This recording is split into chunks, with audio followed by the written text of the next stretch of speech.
My name is Robert Saint. I'm the Dean of the Faculty of Science here at the University of Melbourne, and it gives me great pleasure to welcome you all here this evening. Before introducing Professor Dennett, I'd like to acknowledge the Wurundjeri people as traditional owners of this land and pay respects to their elders, both past and present, and the elders of the Kulin Nations, I should say.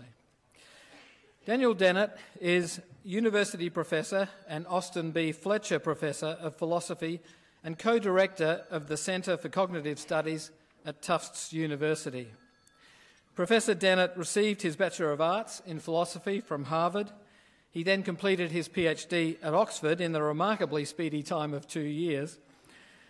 After 5 years at the University of California, Irvine, he moved to Tufts University, where he has taught ever since, aside from periods visiting at Harvard, Pittsburgh, Oxford, the École Normale Supérieure in Paris, the London School of Economics, and the American University of Beirut. Professor Dennett is one of today's most distinguished philosophers, as I know that many of you will know. Over the past 40 years, he has had a major influence on our understanding of human intentionality and agency, consciousness, developmental psychology, cognitive ethology, artificial intelligence, and the one close to my heart, evolutionary theory.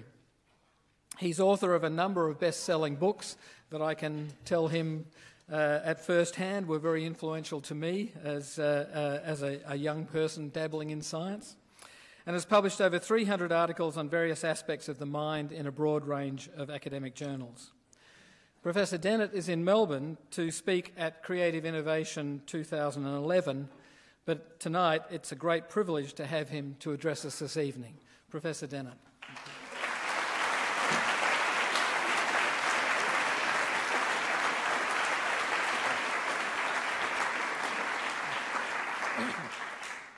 Thank you very much, Dean, and thank you all for coming out. This is a wonderful audience. I'm thrilled to be back in Melbourne. And so tonight I'm going to talk about the evolution of purposes, and I'm going to give you a little outline of what I'm going to do. First, I'm going to look at two species of why questions, two different species and a few subspecies. These are the what for sense and the how come.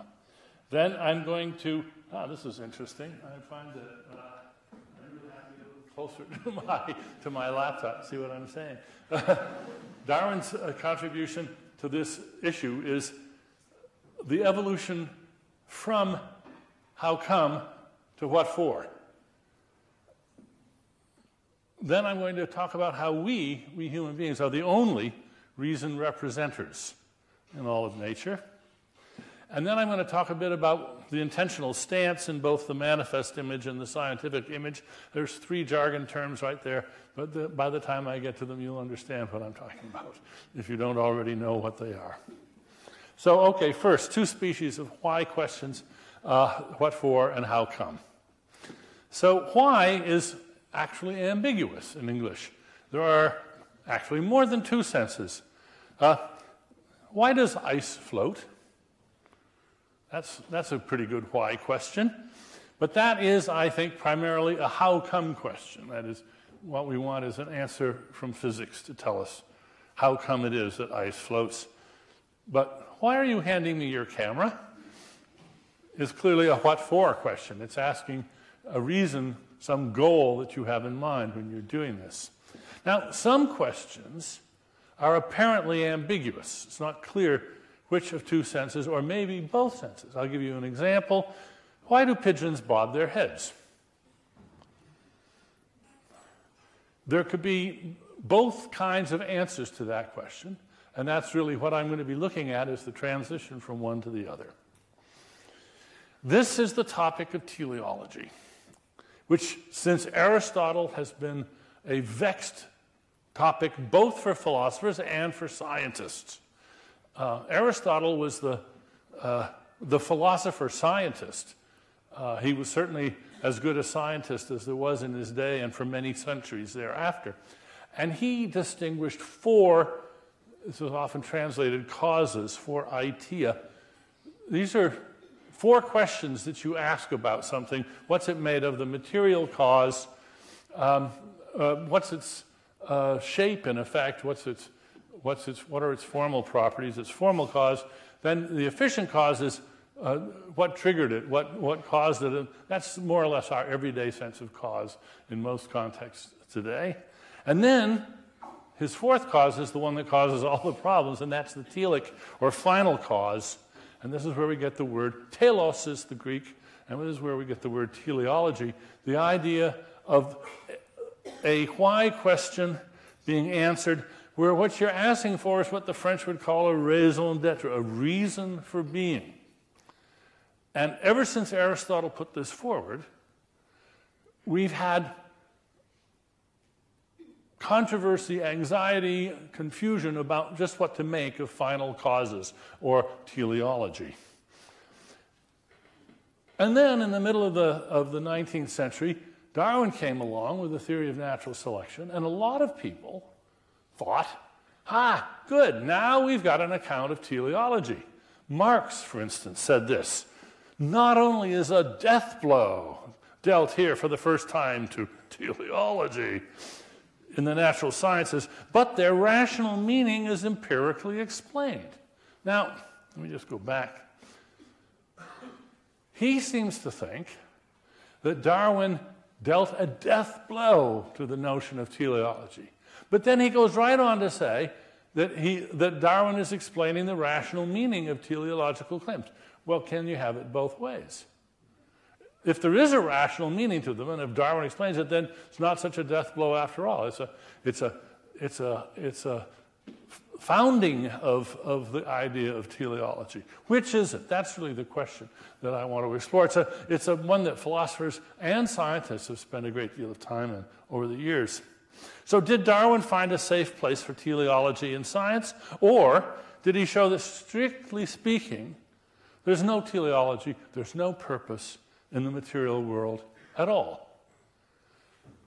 What amazes me, actually, is today, at this point, there are actually quite a few scientists and a few philosophers who think the second is the truth and who are so afraid of teleology. They have been taught so ferociously over their years, since they were undergraduates, thou shalt not sully science with teleology. This is bad, old-fashioned Aristotelian stuff, that they don't want any part of teleology at all. Whereas what I'm going to be arguing is, no, it's really the other way. Darwin is the friend of teleology. Darwin shows how to make honest science of teleology. That is sort of the punchline of what I'm going to be talking about. Now, often we hear about reduction, too, and we can ask the question, does natural selection reduce telic causes to efficient and formal causes? That's what a lot of people would want to say. But sometimes when they say this, they mean this in the sense of that gets rid of telic causes altogether. It turns out that telic causes are just something that we can handle quite well just in terms of efficient and formal causes, or efficient material and formal causes. But there's another sense in which one might think, well, if we had a nice reduction of final causes to these others, then we would have a theory of final causes. Isn't that the point? Isn't that what we want? Well, let's see where we get.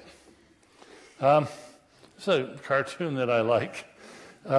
It really does size up the difference between a human mind and an animal mind.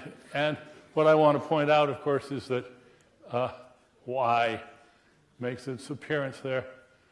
And why me, but why? And that is, I think, the most important question that this fellow is asking himself. And one of the things I want to claim is we are the only species that asks why or even thinks why. We're the ones who make the question, the issue of why, an issue. Well, now let's look at the different senses of why. There's the what for sense. Philosophers recently have made a lot of this at the University of Pittsburgh. I somewhat snidely, I guess, call this Pittsburgh normativity, because there's some eminent philosophers in Pittsburgh, Robert Brandom, John Hoagland, John McDowell, formerly of Oxford, for whom the idea of normativity is very important, and it's all about why. Brandom, following his hero and mine, Wilfrid Sellars, likes to talk about the space of reasons. Well, the space of reasons is the space, the logical space, where we debate about reasons, where when somebody comes up and says, "Why are you doing that?" You say, "Well, this is why I'm doing it."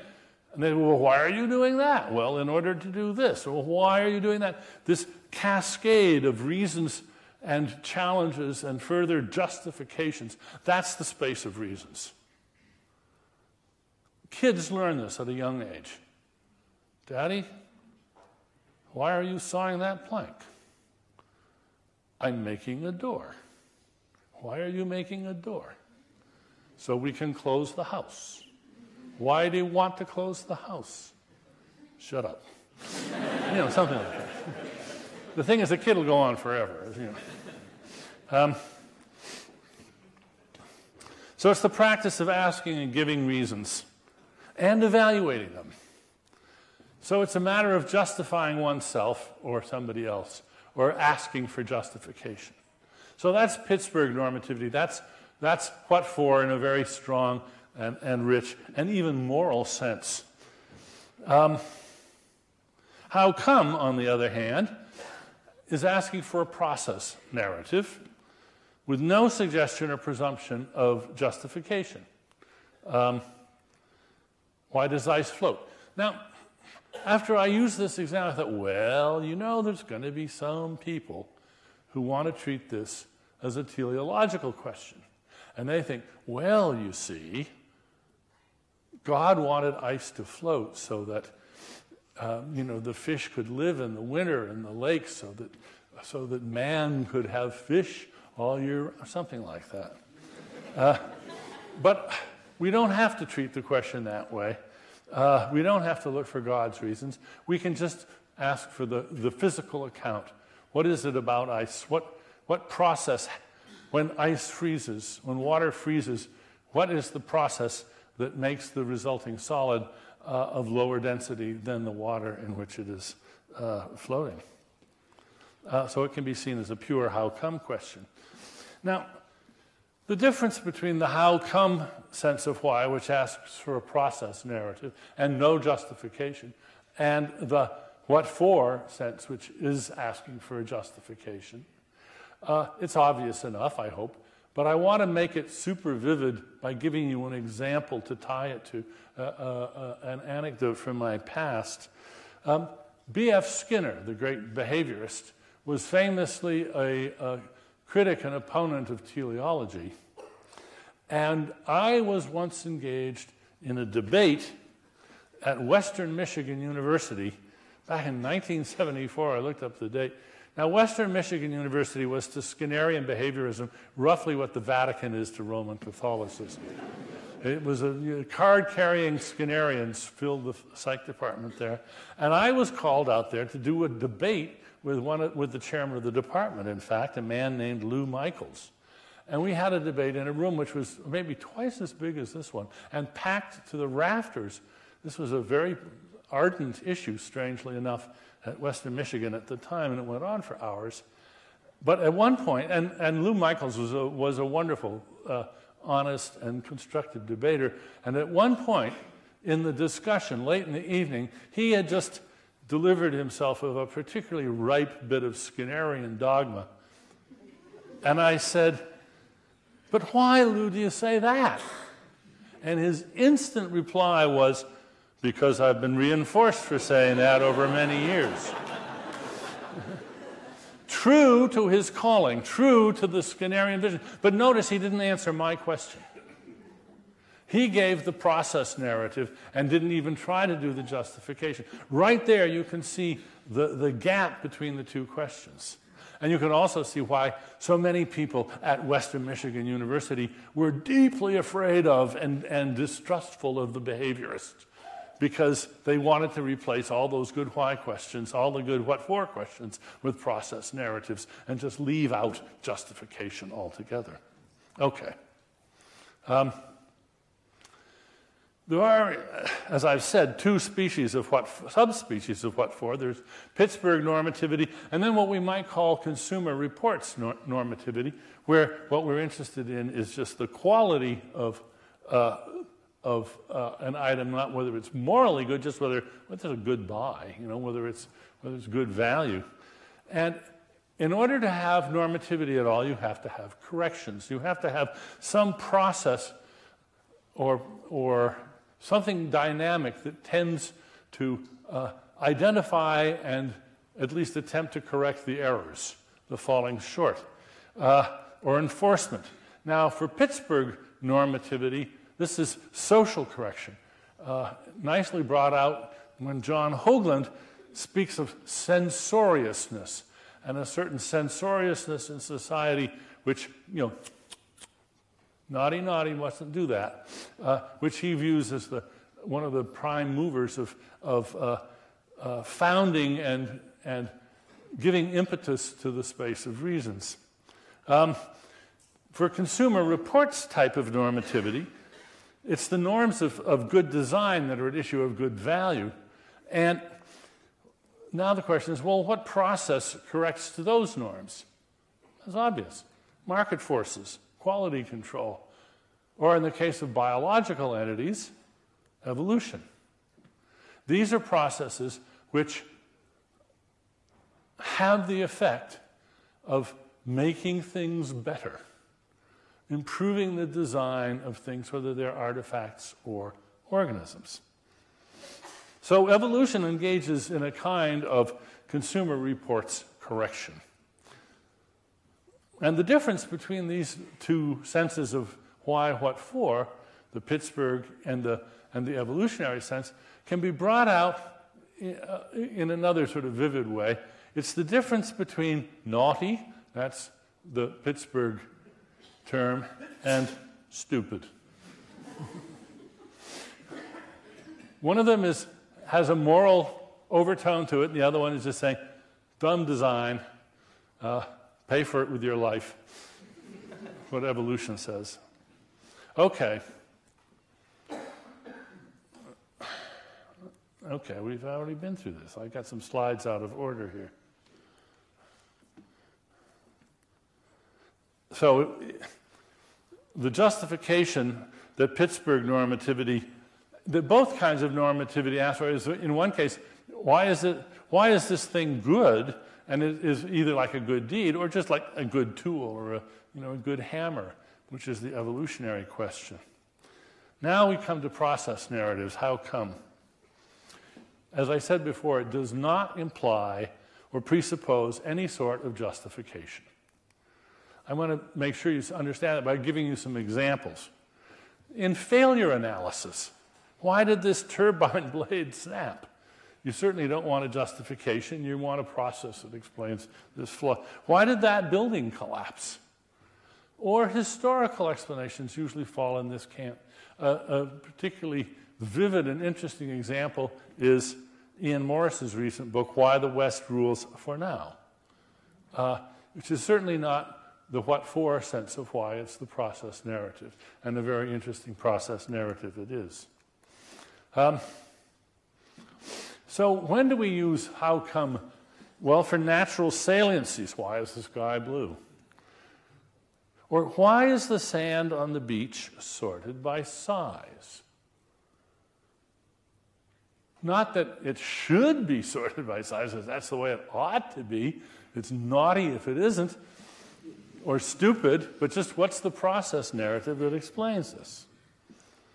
These are some photos of Boom Beach on an island in Maine near me, where we go in the summer, where there's just thousands and thousands of cannonball-sized rocks, which are egg-shaped or round. Some of them are almost perfect cannonballs. And you come up to this incredible pile of cannonballs, and you just, why are they here? How did they get here? This clearly is asking a how come question. But if you found those, in some contexts, you probably ask the what for question. There are cases of things where we're strongly tempted to replace the how or supplement the how come question with the what for. For instance, the Cappadocia fairy chimneys seem to speak out as if these were some sort of artifice made by an agent with some kind of intention. But in fact, no, they're just dumb natural effects of the weather on the tufa, on the volcanic stone in the area, and how they come to have those amazing shapes is itself an interesting story. And sometimes we'll see some things where it's hard to say. Now, here are two rather similar phenomena. One of them, the one on the left, is actually a work of art. It's an Andy Goldsworthy, and he does amazing, wonderful sort of sculptures out of natural materials. And this is just one of many that he's done, gathering rocks of different sizes and shapes and then arranging them in striking ways. The one on the right, you might, if you came upon it, you might think, oh, look, Andy Goldsworthy has been here making these. But in fact, no. This was the cover of Science a few years ago, and this is a process that is made without any intervention by any artist or any human hand or intention at all. It is a result of cycles of thawing and freezing in the Arctic.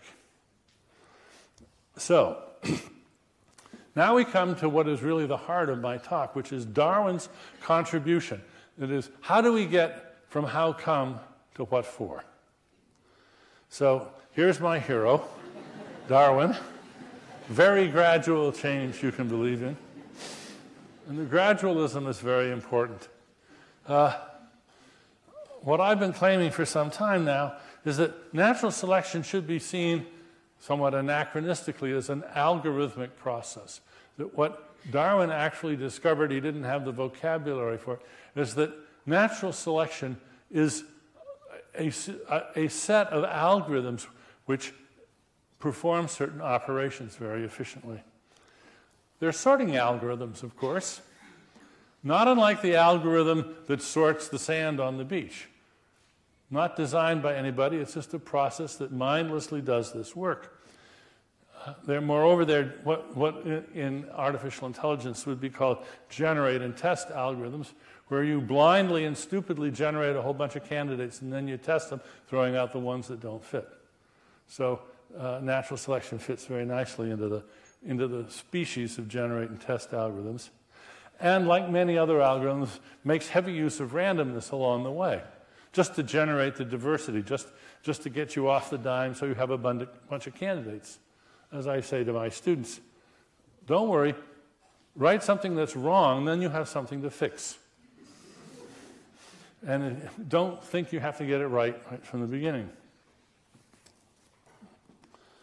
Now, here's a question that is not yet answered. How does evolution by natural selection get started? The problem of the origin of life is a very interesting theoretical problem. It's one that fascinates me, and it is unsolved, although I would say there's an embarrassment of riches. We have too many ideas that haven't been disproven yet, so we're not desperate by any measure, but we don't have a good answer to this question yet.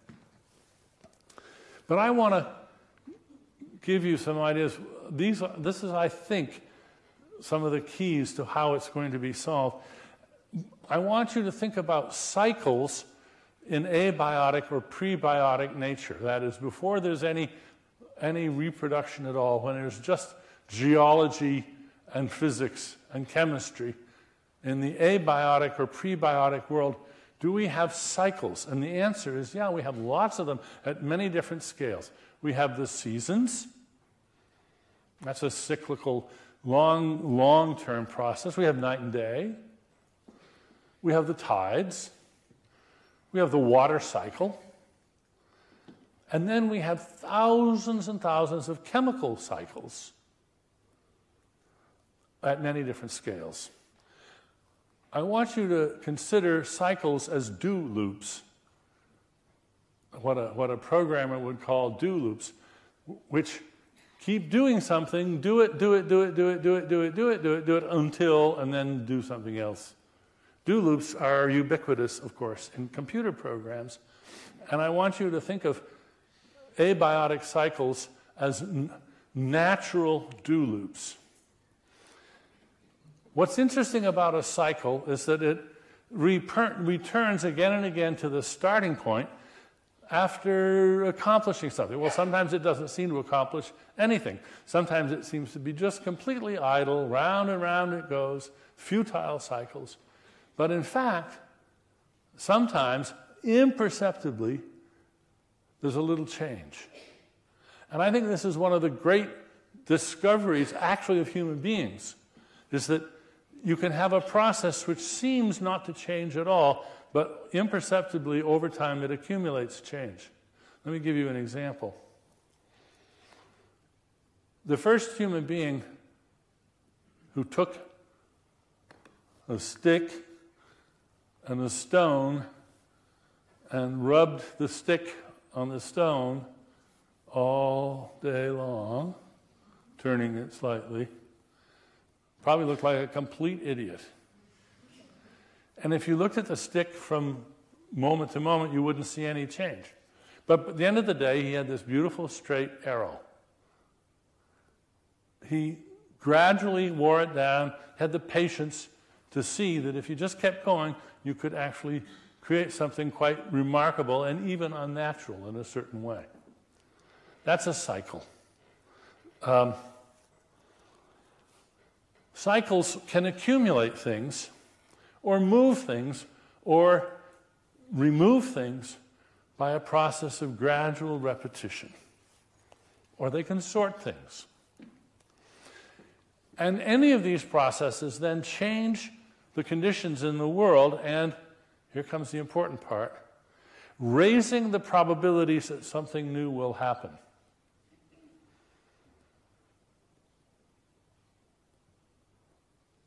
I love it when somebody will listen to one of the accounts of how maybe life got started on the planet.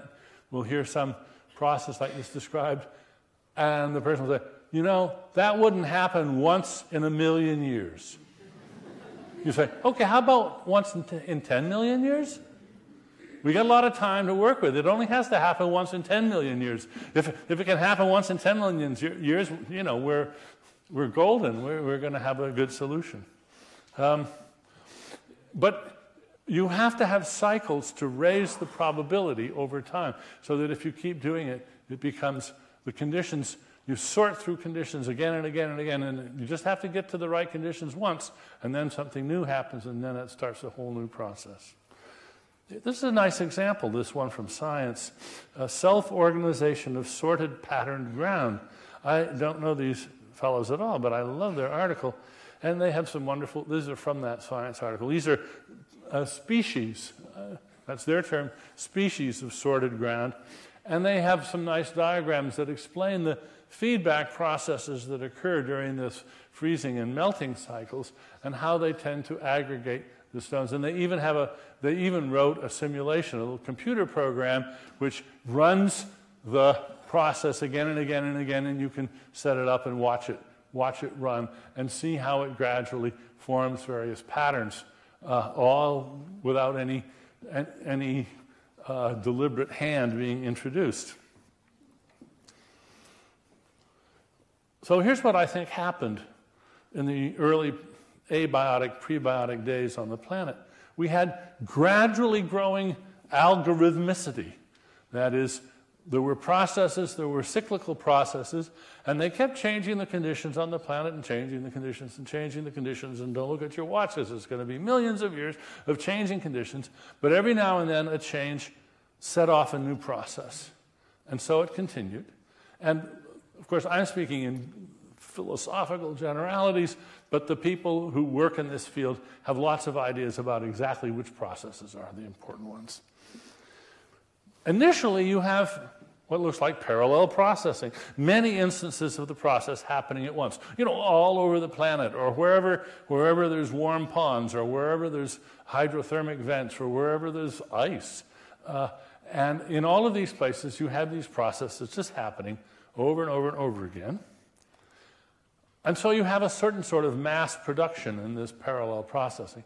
And what happens is that mass production turns gradually, gradual change you can believe in, turns gradually into mass reproduction. Well, how? That's easily said, but not so easily shown. I want to suggest that there's actually a gradual transition from differential persistence to differential reproduction.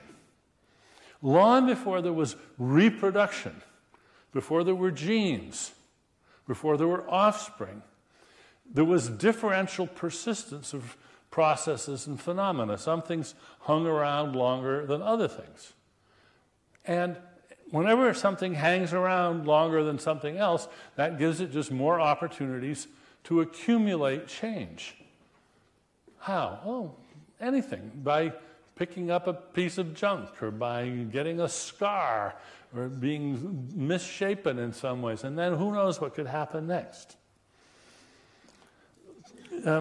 Two terms from computer programming, clobbering and serendipity, often used. Clobbering is when you've got these two processes, and individually they look just great and they work very well. But if you put them together wrong, one clobbers the other and simply prevents it. And software engineers go crazy trying to prevent clobbering in their large software projects. But of course, nature's way, since there aren't any intelligent designers involved at all, doesn't give a hoot about clobbering, and clobbers all the time, a lot of clobbering. And as a result of being tolerant of clobbering, this gives room for serendipity.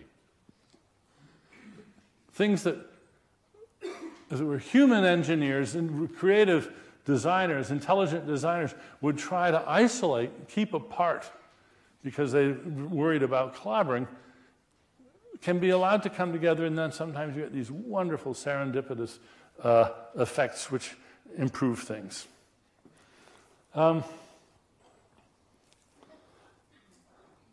Think about a membrane as a clobbering preventer.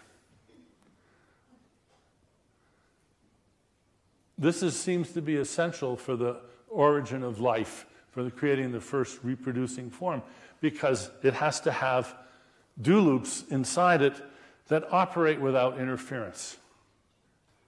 So you have to have a wall between the do loops that are doing the good work, but I'm not talking, there's no good yet. It's all just process. But we have all of these cycles, Krebs cycles, thousands of other cycles. These are now understood as just the foundations of biological processes at every scale. And you can even think of biochemical cycles. They are, in effect, the nervous systems of single cells. So even though a single cell, like a bacterium, doesn't have a nervous system, it's just one cell, but it has a sort of molecular nervous system which consists of these algorithmic cycles going on in the chemistry.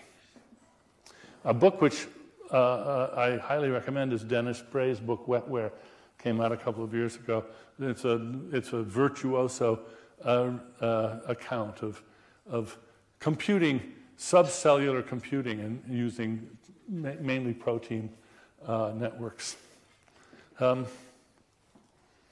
Persistence, as I was saying, give things extra time to pick up revisions and adjustments. And I want to suggest that reproduction is just a special kind of persistence. A very special kind, but that's what it is. It's the creation, instead of just hanging around, of making copies so that you have tokens of types. And what persists even better then is the type, because it has many tokens. And those tokens can then go out and explore the corners of the world in parallel, and they can actually carve up space and look at different areas for further enlightenment. So the familiar maxim, don't put all your eggs in one basket, is you might think the first axiom of population thinking. And once you've got reproduction, then the fact that you've got all of these independent or semi-independent tokens of types to do the exploring gives you a sort of robustness, a certain sort of persistence or likelihood of persistence that is otherwise lacking. My friend Rod Brooks had a famous theory about robotics, which got the wonderful sort of bumper sticker slogan, fast, cheap, and out of control, which then some of you may have seen the movie that Desmond Morris made called Fast, Cheap, and Out of Control, about that work and others. Errol Morris movie, not Desmond Morris. So now we're ready. From how come to what for? As these cyclical processes continue, the focus shifts gradually. Some features are becoming ubiquitous. We can ask, why? Why are we seeing these features, these patterns in the world that we didn't used to see? And the question now is equivocal. We're asking for a process narrative, but we're also asking in a way for a justification. Because these are things that are good at persisting. The reason we're seeing them is because they're better persisters than the competition is. Now, this is Darwinism about Darwinism. It's very important. Remember, gradualism is a key.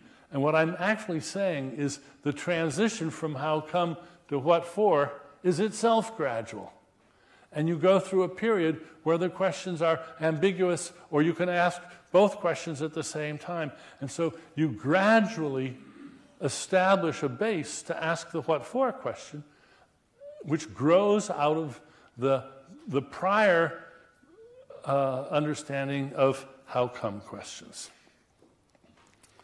So why questions themselves can be seen to evolve during this period.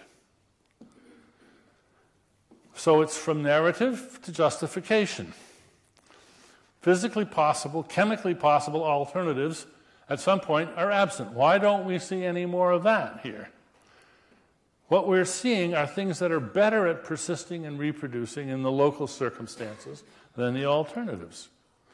We are witnessing an automatic paring away of the non-functional.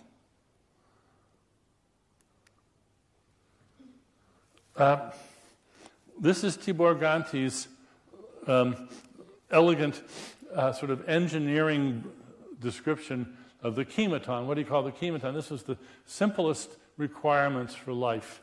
And you'll see that he's got a membrane, a genetic system, and a metabolic system. You need all three. All three of these, there are cycles that control all these. There's the membrane-forming system and maintaining system. There's the genetic system, and then here's the semi-permeable membrane with waste, nutrients coming in and waste going out. And there's pretty much agreement, I think, among cell biologists that these are the basic components of a living thing. By the time you get to this, you've got function galore. You can say, this is the system that's here for taking care of the reproduction. This membrane here is for clobbering prevention, for keeping the thing together, for keeping the outside world at bay, and also for providing a gateway for the stuff that you have to take in. Oh, wrong button. And so we get the birth of reasons. By the time we get to a reproducing bacterium, there's functional virtuosity galore. In other words, there are reasons why the parts are shaped and ordered as they are. Perfectly good reasons. We can ask and answer the why questions and get what for answers. We can reverse engineer any reproducing entity, determining what's good for it and what's bad for it. and why it's good or bad. So what I'm suggesting is that natural selection is an automatic reason finder, which discovers, endorses, and focuses reasons over many generations. Notice I put all those terms in scare quotes. It sort of discovers them, it sort of endorses them. Because, of course, natural selection is not itself an agent. It's not an intelligent agent. We might call it Mother Nature just because it's fun to talk that way. But don't be misled. We're not saying that natural selection has purposes and goals or that represents these reasons. It doesn't represent the reasons, it just finds them. I want to cash out those scare quotes to try to convince you there's no cards up my sleeve here. Consider a population with lots of variation in it. Some do well, some don't. In each case, we can ask why. And in many cases, the answer is going to be no reason, just luck, good or bad. So let's suppose most of the time when we ask the why question, there's no reason at all. Every now and then, however, if there's a subset, very small, of cases where there is an answer, this one did better because it had this feature which protected it, which aided it, which enhanced its capacity, and so forth. Fitness, in other words. A difference that made a difference.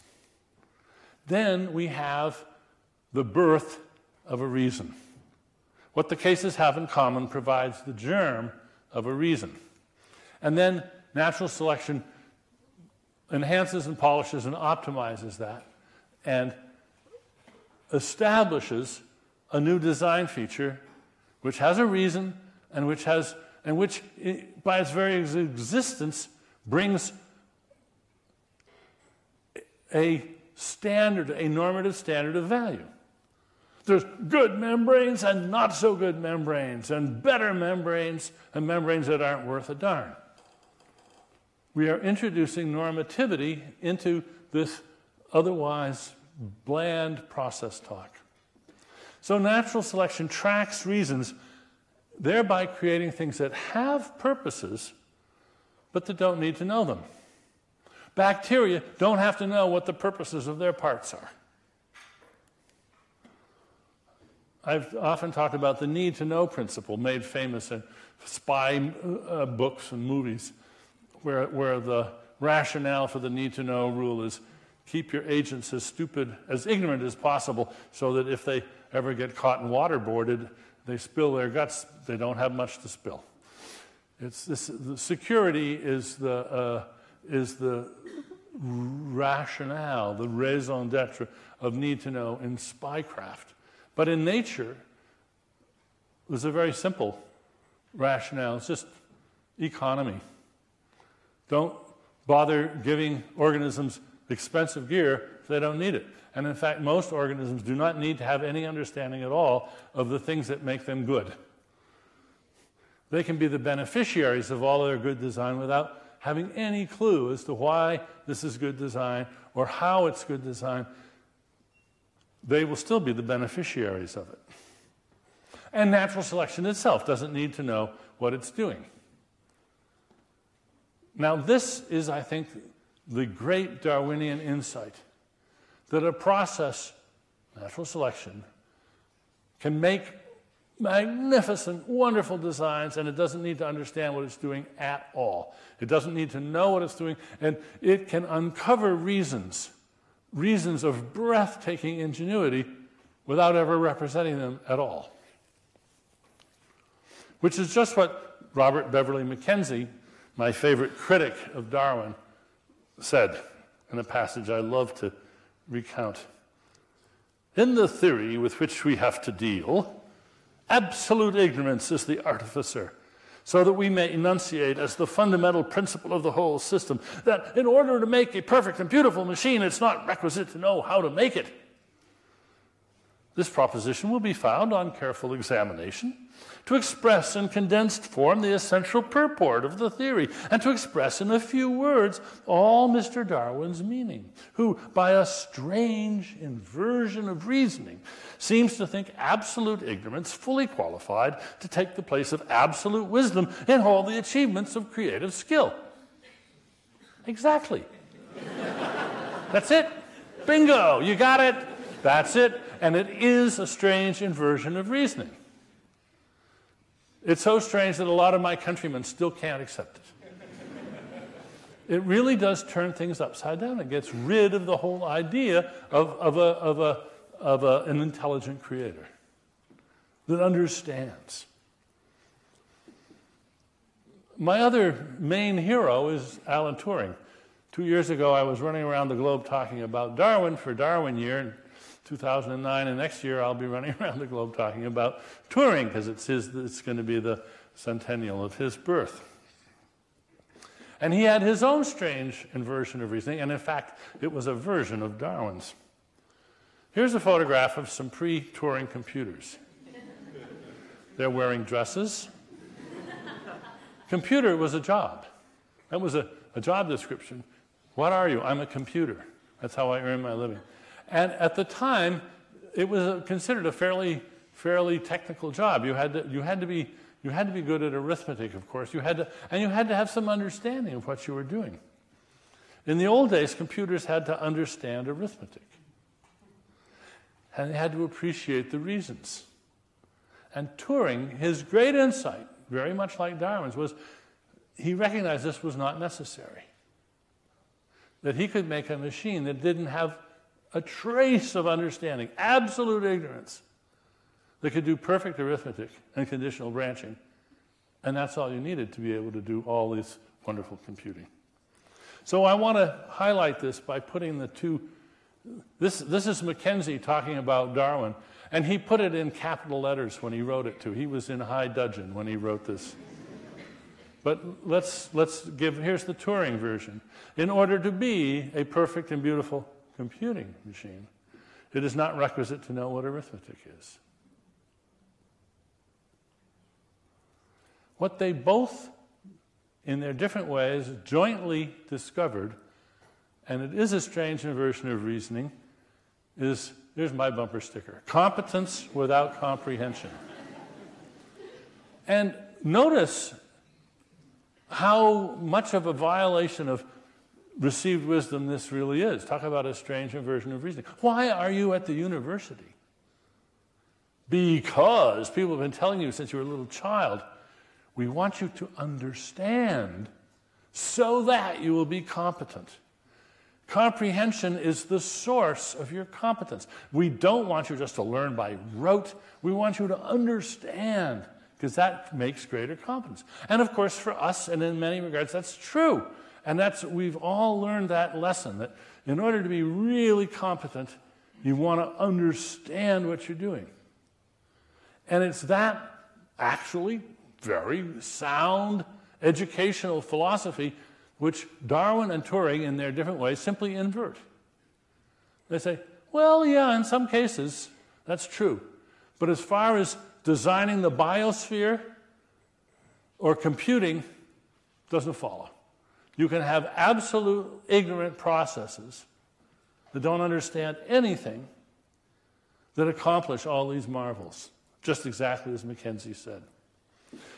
And this has the effect of putting understanding, mind, consciousness, intention, all the things I've been working on my whole career, not as the original cause, but as an effect, and a fairly recent one at that. I think the way to understand this is you have to get used to a very Darwinian locution. In fact, you have to get used to what I call the sorta operator. The CPU sort of understands add and subtract. The operating system sort of understands where to file away the work in progress when you switch tasks. The search engine sort of knows the difference between SALT and the SALT treaty. The airline reservation system sort of understands when you say you want to fly to Chicago, and so forth. Before Turing, people said, oh my gosh, you have to have people that really understand those things before they can do any of that. No, we now understand. No, sort of understanding does just fine. There's lots of things that you can do with sort of understanding. Sort of understanding is a great building block out of which to build real understanding.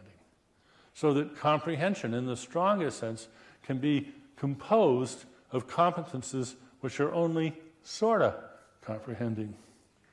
Deep Blue sort of understands the changing value of a knight as the chess game progresses, and so forth. Okay, we've done the first two. Now we're coming to three. We're the only reason representers. This is the caddis larva food sieve built by this larva in freshwater streams to catch food. And you can see how the water goes in here, and the caddis larva has constructed this sieve, this net, in the middle of this chamber, and the water passes through here, and the food all gets stuck here. Oh, and there's also this, you can see in the top view, there's this protected chamber, a little tunnel, so it can go both sides of its sieve without going outside. Brilliant piece of design. Brilliant piece of design. Great way of sieving food from the water. Here's another device for sieving food from the water, a lobster trap. They actually have some principles in common, sort of interesting to do the engineering for both of them. Now, what's the difference between them? There are reasons for the arrangement of the parts in the lobster trap. Ask the lobstermen, ask the people who made and designed the lobster. They'll tell you the reasons. But there's also reasons in the case of the caddis larva's food sieve. There's reasons why the parts are the way they are there too. The difference is that the caddis reasons are not represented anywhere, not in the caddis larva's tiny nervous system, and not anywhere at all until some clever biologist comes along and reverse engineers the thing and figures out the reasons. When some biologist comes along and explains why this is good design, that's the first time in the history of the planet that the reasons have been represented. But they're the reasons all the same.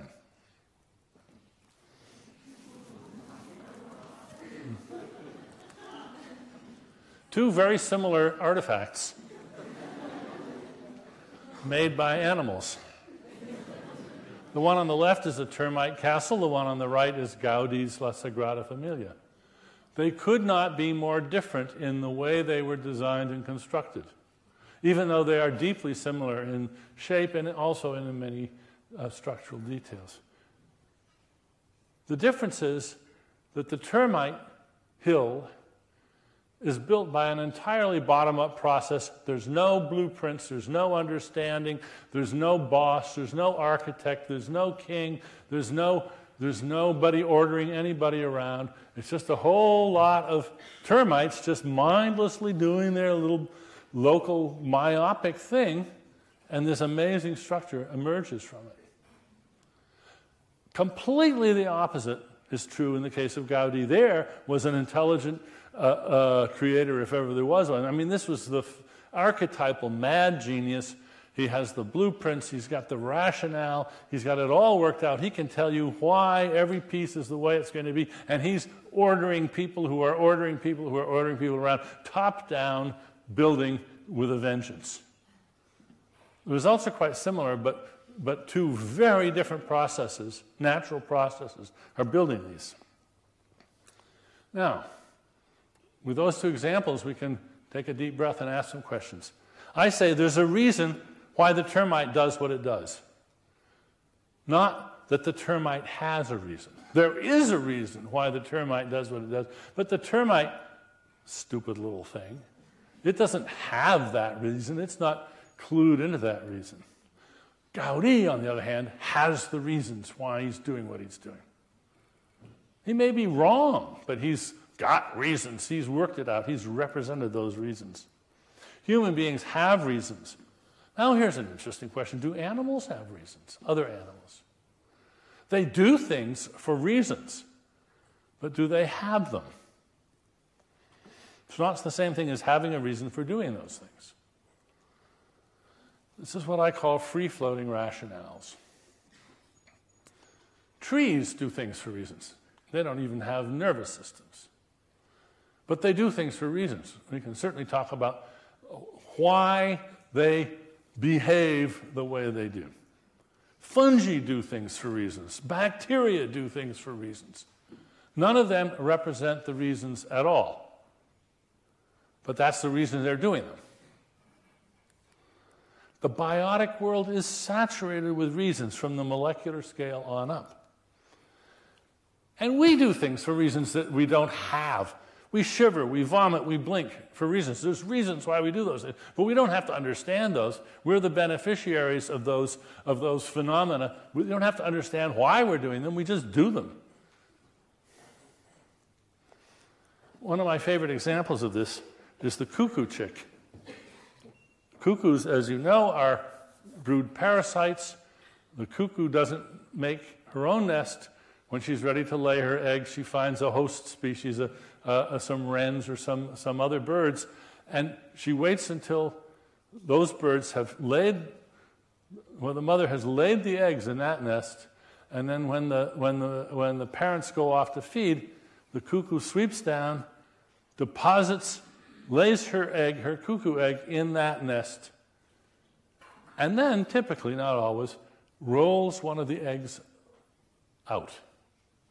Why? Why? What for? That's in case the host species can count. The cuckoo chick, it is. But the cuckoo doesn't have to understand that.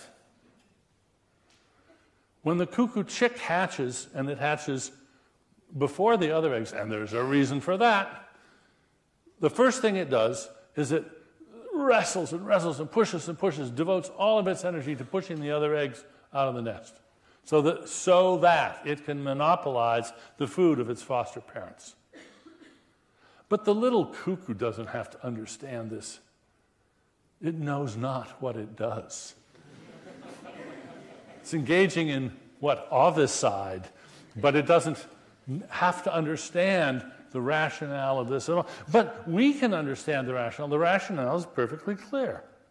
There's a reason why the cuckoo rolls an egg out when she lays her own. There's a reason why the cuckoo chick pushes out the eggs when it hatches. As there is a reason why trees spread their branches. But they don't have to be appreciated by the beneficiaries, who do not have to be reason representers. We are the only reason representers. Think of us when we were children. You can speak well without even knowing why or how it works. Becoming a sort of self-conscious theorizer about your own utterances and your speech acts is a very sophisticated thing. But you can be a very good conversationalist without ever having figured that out. I'm going to pass over that. Now this raises a very interesting question. Is an ape more like a termite colony or like Gaudi? The termite colony does all sorts of things for reasons, but doesn't represent any of them. Do apes represent their reasons? Or do they just do things for reasons? As usual with evolution, there's intermediate cases. My friend Ruth Millikan, wonderful philosopher, talks about animals that represent their goals in the same representational system in which they represent their facts. And this is one of the nice evolutionary steps, a gradual step towards being like us and representing reasons. Another friend of mine, Nick Humphrey, has often called apes natural psychologists. They're very good at sort of reading the minds of other apes, or so there's some evidence for that. But there's one huge difference between them as natural psychologists and us, and that is they never get to compare notes. They never get to argue. They never get to get into the space of reasons and justify their attributions of beliefs and desires to other apes. It's just not part of their world. So I'm going to leave out the whole theory of mind debate in animals. It's something that has interested me for years, but I'm going to leave that out. So now I'm ready for one of the punchlines, and that is, Here's this. I love this diagram of the tree of life. It's available on the web, by the way. Let's see if I can read this name. Eisenberg? Yeah, Leonard Eisenberg. If you go to the web, you can get beautiful sweatshirts and T-shirts with this on it, posters. And it represents from the origin of life. Here's the bacteria, the archaea. And then we have all of these eukaryotes. Almost 4 billion years of life. Lots of these insects, mollusks, fish, spiders, worms, they make things. Over here, we make things. Beavers make dams, spiders make webs. Amoebas make wonderful little castles that they live in. There's reasons for all of these, but we're the only ones that are like Gaudi. We're the only ones that have reasons for the things that we make. We are the first intelligent designers in the tree of life. And our natural tendency to interpret all design as top-down, this is the old-fashioned way, the pre-Darwinian way, as representation-driven, is both anachronistic and anthropocentric. There we are, way out in that little recent fringe of the tree of life, and we take a feature that we and we alone have, and we then import it back onto all the rest of nature. Very myopic of us. In the beginning was the word. I seem to recall that phrase from somewhere. It's from the Bible, of course. John. And I think, no, it's not true. Words are a very recent invention. One of the most recent products of blind, purposeless natural selection. But they are the beginning of intelligent design. Gaudi type of design. We, the reason representers, we can now look back and discover the reasons everywhere in the tree of life. It took Darwin to figure out that a mindless process discovered all those reasons. We, intelligent designers, are among the effects, not the causes, of all those purposes. Okay, that takes us to my fourth point, which will be swift because I've run over time. The intentional stance. Back to my cartoon here in the word why. As I say, we're the reason representers. Robert Brandom is reticent about why we represent reasons. It's just something we do, he says. That's the philosopher Strawson says something similar. And I just say, no, this won't do. After Darwin, we can't just say, well, that's just human nature, and leave it at that. There has to be a reason why we do these things. My answer is that we have evolved, along with a lot of other animals, the intentional stance, which is the instinct, when you see something complicated, immediately to try to treat it as an agent, as what I call an intentional system. Attribute beliefs and desires to it and rationality. Why?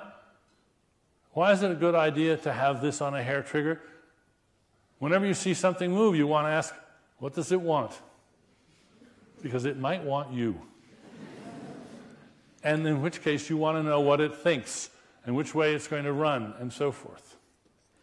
It's an instinct that we share with a lot of mammals and birds and maybe even fish, and certainly cephalopods. But we're the species in which language renders the intentional stance visible. This is my point about Humphrey. We're the natural psychologists that compare notes. Purposes, reasons, beliefs, desires become objects to consider, to investigate. We can talk about them, we can reason about them, we can think about them, we can evaluate them. Now, when science first got started, we were animists. We treated everything from the intentional stance. The river wanted to find its way to the sea, and everything in nature was treated as a sort of agent. And this, of course, also grew out of early sort of proto-science religions, where you have If there's a thunderstorm, you want to know why. Why are you doing that? And you treat that, you have a rain god or a thunder god. So initially, we treated all complicated, interesting things from the intentional stance. The lodestone had a soul. Today, now that we have modern science, we can retrospect that this was an overextension. And a great deal of modern science has been the laundering of misguided anthropomorphism and misguided intentional stance application from the sciences. Why? Because it was a good trick that was overused. But now, and this led to the de-animization of the world, but now I think science is overshot in the opposite direction. I was mentioning this at the outset. Those who think thou shalt not speak teleology. Now, it's quite all right if you know what you're doing. You know, thou shalt not endow material things with minds. Hang on, don't we want to treat us as all having minds? We've got brains, we're going to be good materialists, but we want to use the intentional stance. There's an anecdote about this Sidney Morgenbesser once said to Skinner, who, remember, he was opposed to teleology, and he was opposed to the intentional stance. And Morgenbesser, classic line, said to Skinner, "Wait a minute. Are you telling me it's wrong to anthropomorphize people?" Which was basically Skinner's position. So back to Marx. Not only is a death blow dealt here for the first time to teleology in the natural sciences, but their rational meaning is empirically explained. I think, yes, the rational meaning of teleology is empirically explained by Darwin. Marx had it right. But that's not the death blow to teleology. It's the safety net that makes it safe for us to talk about the reasons that there are in nature. If you understand intentional stance talk in the evolutionist way, then you can see the woods for the trees. I say you can't do biology without assuming function. And you can't assume function without seeing reasons everywhere. It's okay. Some of my philosophical friends and opponents are not happy with this. They see my defense of reason in biology as Darwinian paranoia. Cute phrase. Alex Rosenberg calls it conspiracy theory. I call it an indispensable good trick. So, that's it. Two species of why questions, what for and how come. I explained Darwin's contribution is to show how we can unite the two, starting with how come and getting to why, to what for. We are the only reason representers, and the intentional stance is useful not just in the manifest image of everyday talk about agents like us, but in the scientific image as well. We can make sense of all the design in the biosphere. Reasons are real patterns in the world. I have this little pin I often wear, and it says, and of course it's got feet. And one day I was wearing this at an evolution meeting, and the physicist Murray Gell-Mann came up to me and he said, "Oh, I like your pin, Dan. You know that the Christian fish is really honoring the first acronym, and this is widely understood. Ichthus, the Greek word for fish, stands for Jesus Christos Theon Ios Soter, Jesus Christ, God's Son and Savior." So I thought, "Thank you, Murray. I'd heard something about that before. Yeah, isn't that neat?" And he said, "Yeah, but I want to know, what does DARWIN stand for?" Well, Murray's a real polymath, and I couldn't do it in Greek. He could do it in Sanskrit and 3 other languages. But I did have a little leftover high school Latin.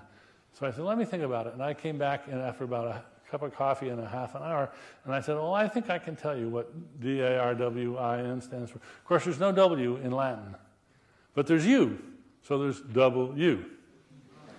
So D-A-R-W-I-N. Do we have any classicists here? You can keep me honest? Okay, so what does it stand for? Delere. Remember Carthago delenda est? Destroy or delete? Auctorem rerum. The author of things. Ut universum. Infinitum noscas. Destroy the author of things in order to understand the infinite universe. Thank you.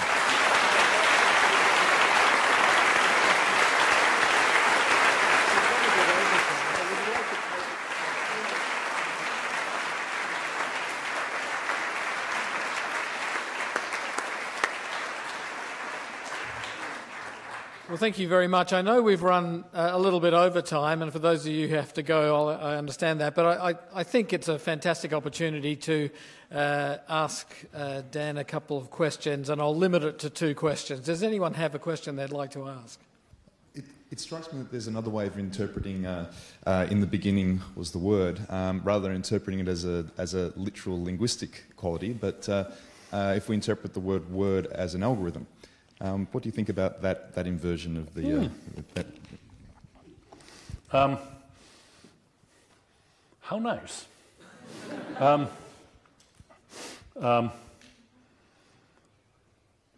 Algorithm would be almost better if it was logarithm, because then we would have logos. But but it's close. And that's, I hadn't thought of that. It's a nice idea. Let me just try to articulate back to you the idea, because I want to make it as clear as I can.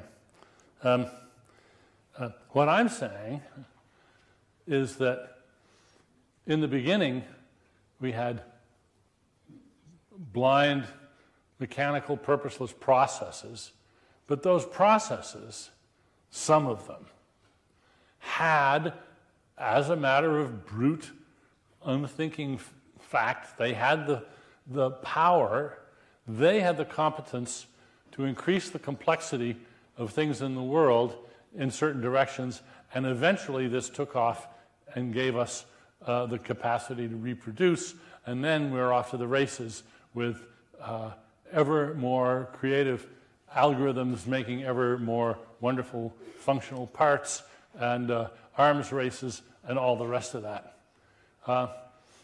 The word, yes.